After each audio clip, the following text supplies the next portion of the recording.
Hello and welcome to Unwired. We're here in the hallowed halls of the BBC Television Centre to check out the live stream of Steve Jobs' keynote, streamed from San Francisco to a big screen in London.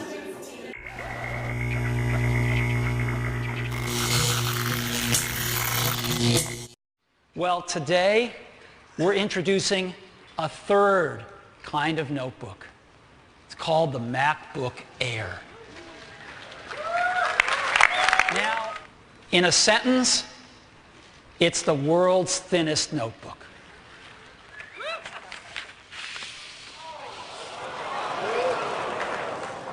This is the new MacBook Air, and you can get a feel for how thin it is.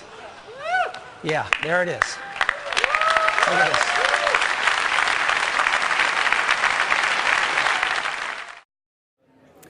So, really excited to watch Steve Jobs' keynote. We're going to go and have a play with, hopefully, the MacBook Air. Hello. So we're here with Sky from Apple's product marketing. We're going to have a look at the MacBook Air. Very exciting. First thing first, let me introduce you to the world's thinnest notebook, the MacBook Air. Wow. Probably the best way for you to experience it is actually holding it. Wow. So that's super duper light. When you look at the front of it, it's not even, it's just so incredibly thin. And the back, there's a tiny little bulge, and it's so smooth as well. Absolutely, and it's just so sleek. And MacBook Pro. And the lid is just so thin. Well, yeah. That's just incredible. Absolutely. Also, the full-size keyboard, not downscaled in any way. And this is kind of the same feel as the MacBook as well, but it's backlit. That's really big trackpad, right? It is really big, and the cool things about it is that in all the applications that ship with a Mac, you'll be able to use it. We don't. Oh wow! Turn it around. So this has brought all the best. So you can really just. Can I just have a go at that? Yeah, absolutely. That's the best way to just turn it. Wow! And so it's just like using an iPhone, right? Exactly. We brought one of the cool features from the iPhone over to the MacBook Lite. Wow! Yeah. The connectivity of this. All right. Because that. Oh wow! So it's a flip down. And that's flip down drawer. Because when you think of that, it's not very. You think it might not be too sturdy, but it's actually really sturdy, isn't it? It's nice and chunky. It's really built in. The cool part about it, if you actually put it on the table, I don't know if you can see.